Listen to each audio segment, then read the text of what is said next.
You have had all the amazing sightseeing in Cape Town. You have met the local people and the cultural parts and made wine together and saw Africa's wildlife on safari. Everything that we spoke about is stitched together in one itinerary. Mm-hmm. And if you're going to go to Africa just once, this is the itinerary we would want you to have. We hope that you would do it more than just the once. But this is the ideal itinerary for people who are looking for their first time visit, or for people who are looking to return to a different part of Africa that they've not seen, or for those people who just fell in love and want to go back again. And TravelStore are the dream makers, and we are happy to be partnering with them for this. Hi, everybody, and welcome back to Passport Diaries. We are a one-of-a-kind travel podcast by TravelStore that takes you to unique and off-the-beaten-path places all around the world. My name is Jackie Shern. I'm your host and producer. And on today's episode, we have a familiar face and a favorite of the podcast, Sherwin Banda from African Travel.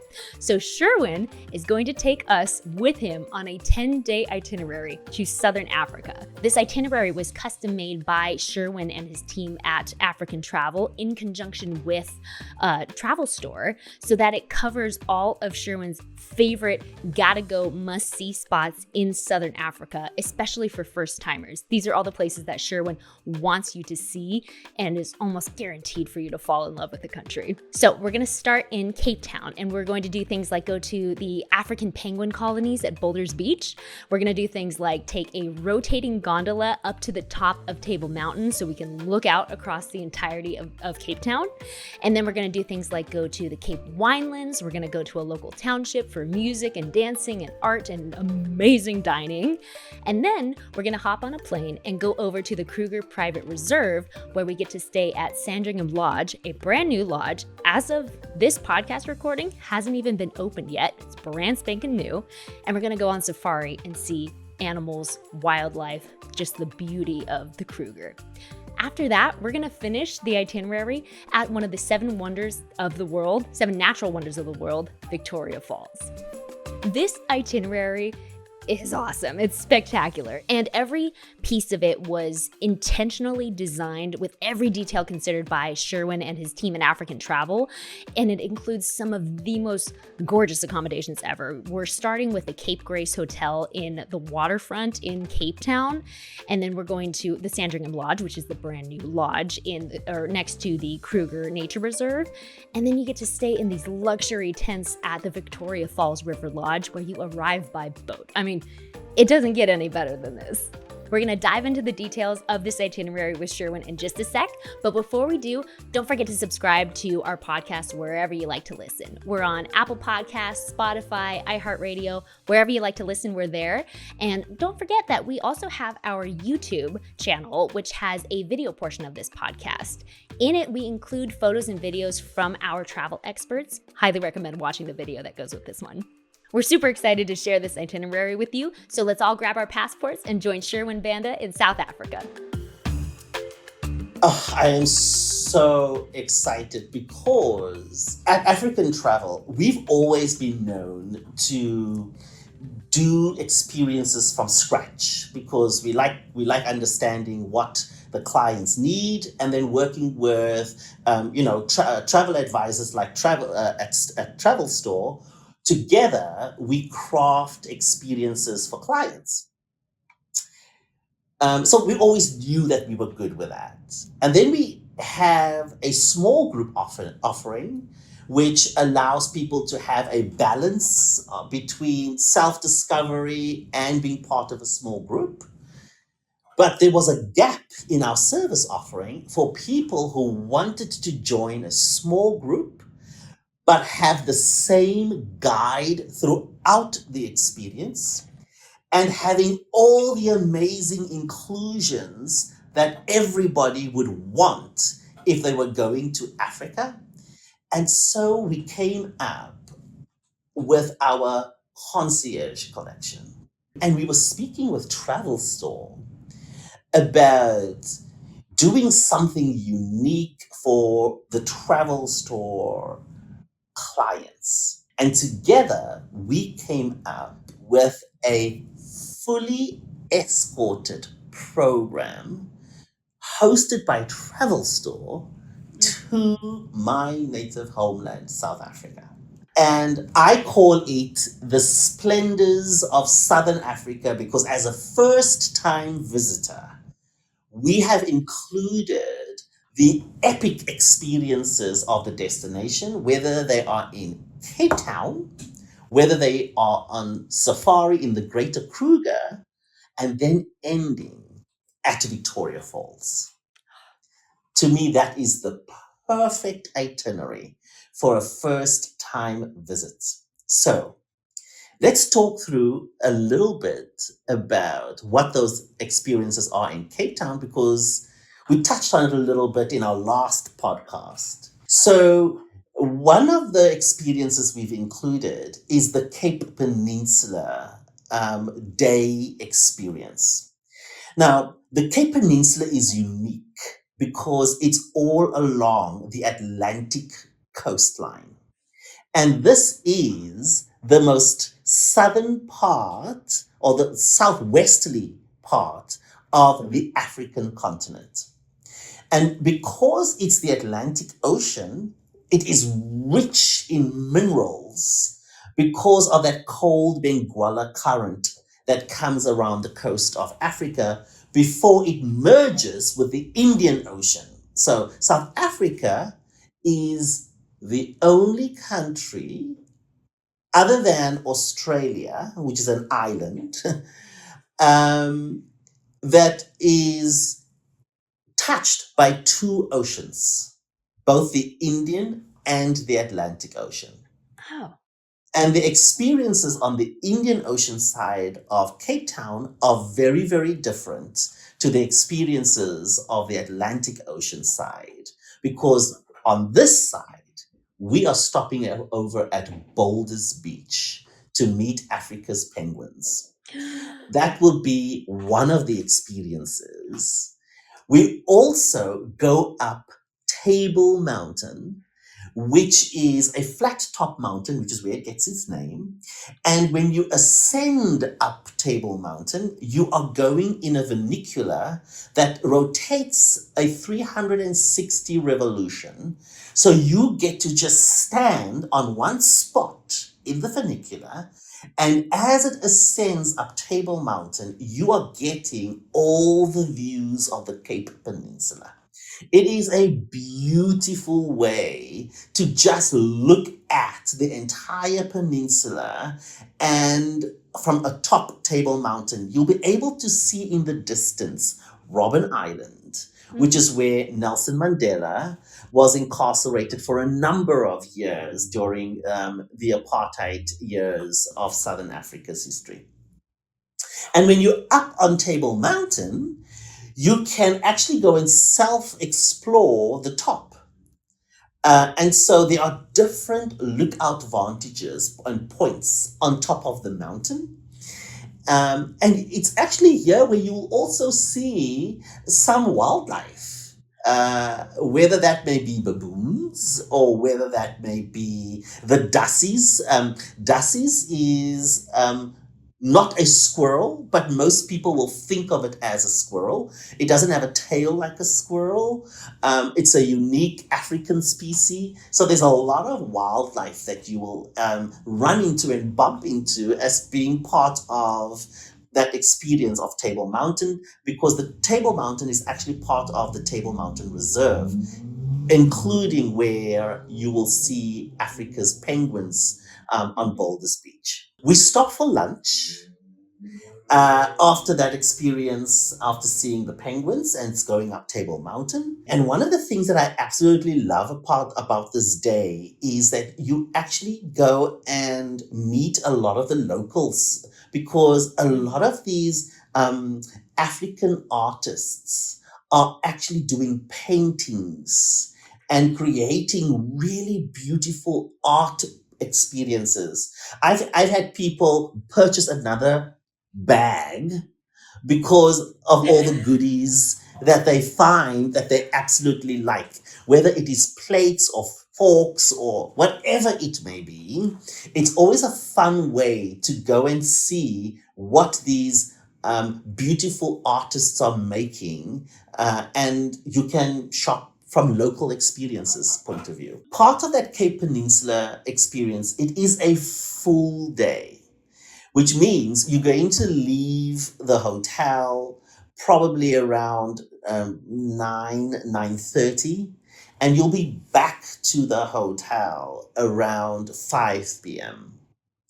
And it's a full day. And so most people opt just to relax this time.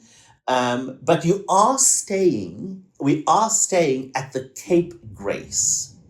Now, the Cape Grace Hotel is probably one of the most beautiful properties on the Cape Town waterfront precinct. I used to be the general manager of the Table Bay, which is a property also on the waterfront. And I often got jealous as a GM because the Cape Grace, it was a smaller property. They have an amazing whiskey bar, and it's on the side of the marina. So there's a lot of yachts that are keyed right there, which is really fantastic. Now, the Cape Grace is on the Victoria and Alfred precinct. The only place that I could even come close to thinking of what that could be like, just to give some people an idea, would be something like maybe the San Francisco Marina, where there's a lot of restaurants and shopping experiences where you can just walk to. It is a great place for people who want to go and self-explore. And there's a selection of South African restaurants. Some of my favorite ones are located right there in the Victoria and Alfred waterfront. And then there's a selection. There's actually a new area. They have what they call sheds. There's a blue shed, there's a red shed, and each one of these sheds have experiences from shopping point of view, and it's authentically South African products. And then there's a food court. Now, I don't want you to think of a food court that you would think of when you go to a mall. Quite to the contrary. It is oftentimes award-winning restaurants that are sharing their food to people from that particular precinct or within that particular precinct. And then there's also local food warriors that are showing their delicacies. If you want to sample authentic African or South African food, in my view, this is going to be something that you absolutely need to do. What are some of your favorite restaurants that are there? Even just a couple of them. Oh, there's so many. So some of my favorite restaurants are actually within the hotels. So the Silo has an amazing restaurant, and the food at the Silo is absolutely delicious. And because they are in the Silo, above the Silo is the Mocha, which is the Museum of Contemporary Art, Modern Art. So what I often do is I go to the museum, go and check all the modern art, and then I take the elevator down to the Silo, and that's where I go and have my dining experience, which is absolutely fantastic. Within the waterfront restaurant, there's another restaurant called Caribou. It's authentically South African dishes. And so you will find all of your South African fanfare that I love, that I grew up eating, that is taken up into a much more elevated experience. And then there's also Pigali. Pigali is one of, I grew up knowing of Pigali. It is a fun eatery that has South African fusion kind of food, which is really showcasing African food in a very, very different way. There's a Portuguese restaurant in the waterfront, which is absolutely fantastic. And what most people don't know is we actually have a Portuguese community as part of South Africa. In actual fact, my brother is married to a South African Portuguese woman. And so it's very, very part of South Africa's history, because Vasco da Gama actually discovered South Africa in the 1600s, 1652, and a lot of these Portuguese were introduced to South Africa. So we've been having a Portuguese community part of our culture and country for centuries now. So there are all these experiences that people can go and have and explore while being at the Cape Grace, because they are located within the precinct. You will not have a, a very little selection. You will have a large selection of things that you would want to do and explore when you are there after your day of sightseeing around the Cape Peninsula. The next day, we start off same time zones, timing, 9:30 to about 5 o'clock in the afternoon. But this time we are going to go to the Cape Winelands. Now, the Cape Winelands, in my view, is probably the most beautiful, picturesque part of Cape Town. Now, what is very interesting about the Cape Winelands is you have a Dutch area of the winelands, which is Stellenbosch and Paarl. And then you have the French area of the winelands, which is called Franschhoek. And you get to experience the wine regions, the diversity of the wine region, because there's the Dutch model of winemaking, and then there's the French model of winemaking. We are going to spend a lot of time on the French side, because when you go to the French side of Franschhoek, there are outdoor cafes, there are different art experiences that you can enjoy. And it's very interesting because the French Huguenots settled in this area of South Africa, and they brought with them all the skills of French winemaking. And over the years, that has evolved because the French winemaking skills had to be reshaped because the architecture, the soil, the agriculture, everything was different.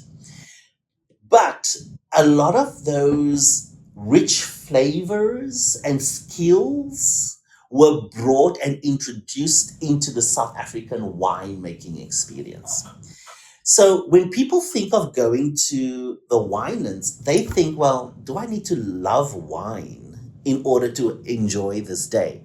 I mean, it's helpful, but it's not required, because I'm not a big wine drinker. While I enjoy having a glass of wine from time to time, I also like to understand other things in the wine region. So the other things that is available that I've absolutely loved was olive oil tasting. Now, people ask, well, how is that going to be a cool experience? It is a phenomenal experience when you taste the different olive oils with those warm, great South African breads. And you Mm-hmm. quickly learn that every olive oil has a flavor profile. And that flavor profile is going to bring something to the dish that you are going to make. And so understanding that profile also allows you to make better choices, cooking decisions around how you're going to prepare your dish. So while some people are doing the winemaking experience, and some people can bottle their own wine in terms of blending it, some people will just enjoy the wine tasting, some people will enjoy a wine and food pairing. And you can do all of that with the olive oil experience as well as the wine experience. Chocolate and wine, my Oh. favorite. And then there might be some people that say, you know what, I would actually like to do a little bit of a cooking experience. Mm. There are so many different options as part of the Winelands experience. So, if you love wine, yes, there are winemaking experiences. If you want to try something different, we have those options available as well in this beautiful setting of the wine region. And there will be time to go and explore between wine tastings, to go and explore the local area, to go and, go into the little artist shops or the little cafes. We have included lunch as Mm-hmm. part of this experience. And so it's a really, really lovely, a lovely day spent. The last day, we are going to take people into a local township.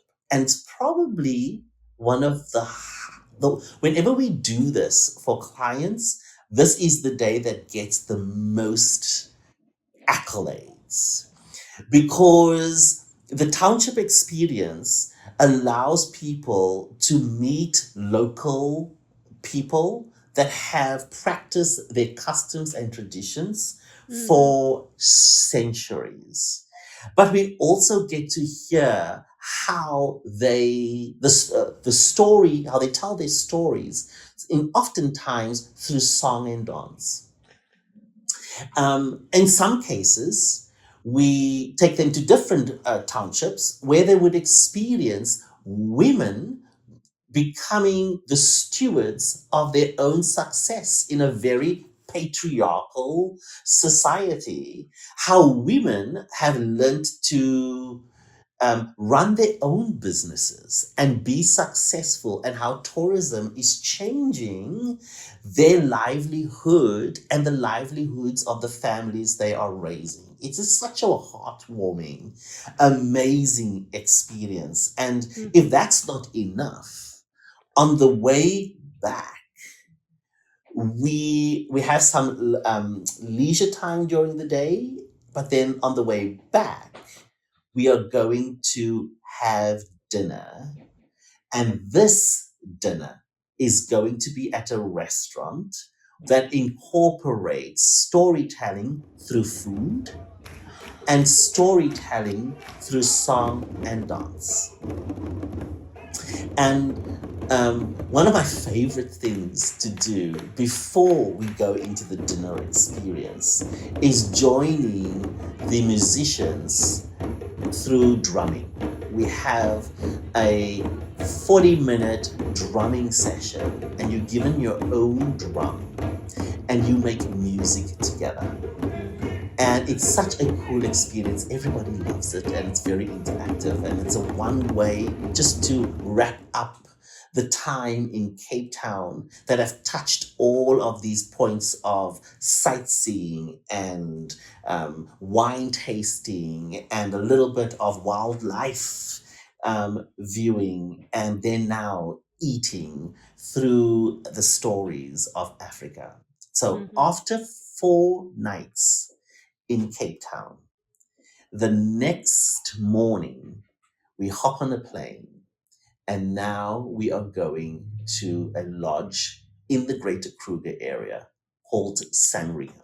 This lodge is only going to be open in May of next year, 2 months before we arrive. Now, let me tell you why we love this lodge. Sangringham is the sister property to Sabi Sabi. And most people know Sabi Sabi, and it's actually in the Sabi Sands, Sabi Sabi. But we're now going to a lodge in the Timbavati area. And I shared with you why I love the Timbavati. And this group is going to go and stay there for the first time after just being opened 2 months ago. Now, imagine when you get to the lodge, there is this beautifully decorated, luxurious setting of a safari lodge. But there's something better that this lodge has that no other lodge has. Every single room in the lodge has its own sleep out and viewing deck. So you can have the option of staying in your room for 2 nights, and on the last night go and take the stairs up and sleep out under the stars. And it's one of my most favorite things to do on safari. You can do it one night, you can do it half of the night, you could do it for a few hours, you could do it all 3 nights. Obviously, weather, take the weather into consideration. But imagine going up and they make this bed, the beautiful king size bed, up on the deck of the lodge. It has, all its netting around you. It's a beautiful 4-poster bed, but you hear the sounds of the bush, and you can sleep under the night skies. And the view of sleeping under the night skies is magical just in of itself. But imagine that you are 35 feet in the air, so it's completely safe. And you can see and hear animals below. And so imagine having a nighttime flashlight, and you could see what's happening out at night from the safety of your room. Now, to me, that's a cool experience. We're going to be doing this for 2.5 days, 3 nights. And there are many different experiences apart from the amazing food that we're going to enjoy, the amazing wildlife that we are going to see, and then the evening sitting and having dinner together under the stars and recapturing what happened throughout the day is going to be one of the highlights. And the staff there are so welcoming, and you will experience them firsthand on this particular trip. Even in the evenings, they love to make music together for the guests, which is a wonderful experience. So after 3 nights at Sandringham, you have had all the amazing sightseeing in Cape Town. You have met the local people and the cultural parts, and made wine together and drank wine together and saw Africa's wildlife on safari and goosebump moments. You leave the lodge and you fly to Victoria Falls. And we are going to go to Victoria Falls River Lodge. One of the best things that I love about arriving at Victoria Falls River Lodge, the vehicle drops you off upriver, and then you get onto boats and you come down the Zambezi River and you arrive by boat to the lodge. And just looking at the surrounding and what you might find as you come down the river in itself is an epic arrival experience. But then you get to the lodge and you're met by the lodge team with a beautiful drink of that's just going to be fantastic and local and nice and refreshing. You go to your room, and having stayed at Sandringham, which is amazing, here we are going to sleep in tents, luxury tents. Now, part of the charm of being at Victoria Falls River Lodge is just being able to hear what's happening in camp outside. And here, because we are staying right on the Zambezi, we get to do game viewing from both the vehicle point of view as well as the river. The first night, we are going to go and have a sunset cruise on the river. And that's where you will first discover not only the beautiful skyline, but you get to view animals from the side, from being on the river, but you see all these animals that are coming to drink on the sides of the river. And then we go into camp and we have our beautiful dinner before getting up the next morning. And now we are going to do a tour of Victoria Falls. Now, I was fortunate enough to go to Cornell, and it's in Ithaca, but one of the best activities to do is to take a ride to Niagara Falls. People who have been to Niagara Falls and you're on the American side, you get to go behind the water. But the best view of the falls is actually from the Canadian side.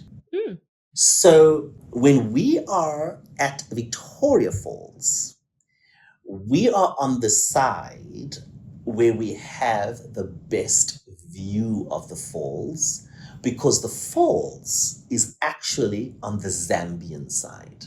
So you get to see the falls in July at one of its most fullest time periods of the year. Oh, wow. And so the locals call Victoria Falls Musootanya. It means the smoke that thunders. Oh, Because when the water falls over the precipice of the falls, it comes with such a force that when it lands at the bottom, it's a loud bang.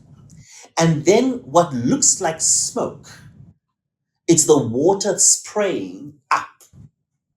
It's like this plume, what looks like a plume of smoke, but it's actually just water. And it is so loud that if I stood next to you, I would not be able to hear you speak. Just imagine all the water that is consumed in all of the state of New York in one day falls over the falls in 1 second. woo. It's the largest waterfall in terms of volume in the world. And because of that, not only is it the largest or longest, this is what makes it one of the 7 natural wonders in the world. Wow. And you get to see that on this particular trip. Get to see it, get to hear it, get to feel it. I'm sure that, you can feel the mist coming at you. Oh, you far can. away. There's actually a section of the falls that looks like a rainforest. Because when the water falls over the falls, and this plume of spray of water comes and back into the sky, it needs to land somewhere. So it lands on the edges of the falls. And so it literally looks like a rainforest. The first time I went to the falls as an adult, I wore jeans. It was not a smart choice of clothing to wear because my jeans was wet and was stuck because I wanted to go everywhere. I walked from one end through down to the rainforest, and I wasn't caring I was going to be soaked. I wanted to have the full experience of being at Victoria Falls. And it's something that will stay with you forever once you've seen it. It absolutely is. So I believe that together with TravelStore, we have put together an itinerary and an experience for TravelStore guests that will bring Africa to life, just as we've heard some of the storytelling from Jared, myself. Everything that we spoke about is stitched together in one itinerary. And if you're going to go to Africa just once, this is the itinerary we would want you to have. We hope that you would do it more than just the once.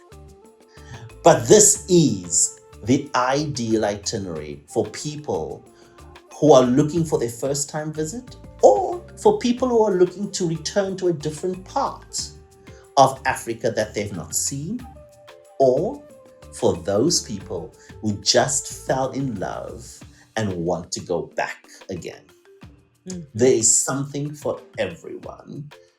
And TravelStore, the dream makers, and we are happy to be partnering with them for this.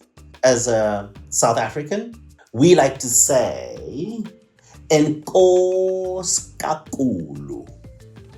That is, thank you very, very much for the opportunity for us to tell our stories.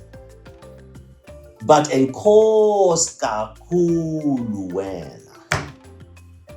Thank you, because you are going to come and see it for yourself.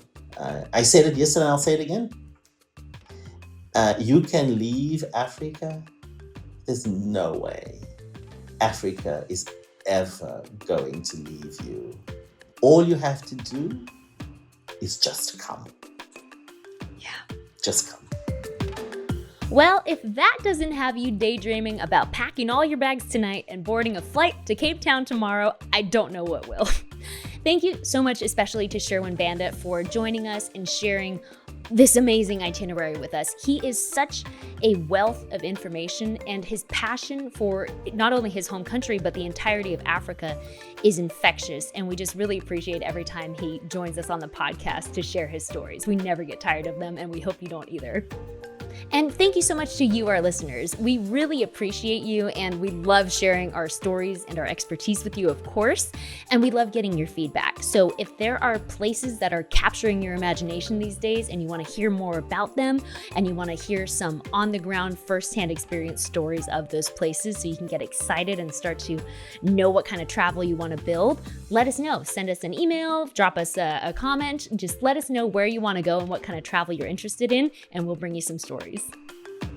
And don't forget to share this episode with your friends and family, especially the friends and family members that you want to go to South Africa with you. If you've been having a hard time describing exactly why South Africa is a must-see destination for you and you want someone to go with you but they're still on the fence, just send them this episode. Sherwin will convince them for you. Thanks again, everyone. We love doing this podcast, so let us know where you want to go next. And until next time, safe travels from all of us here at TravelStore.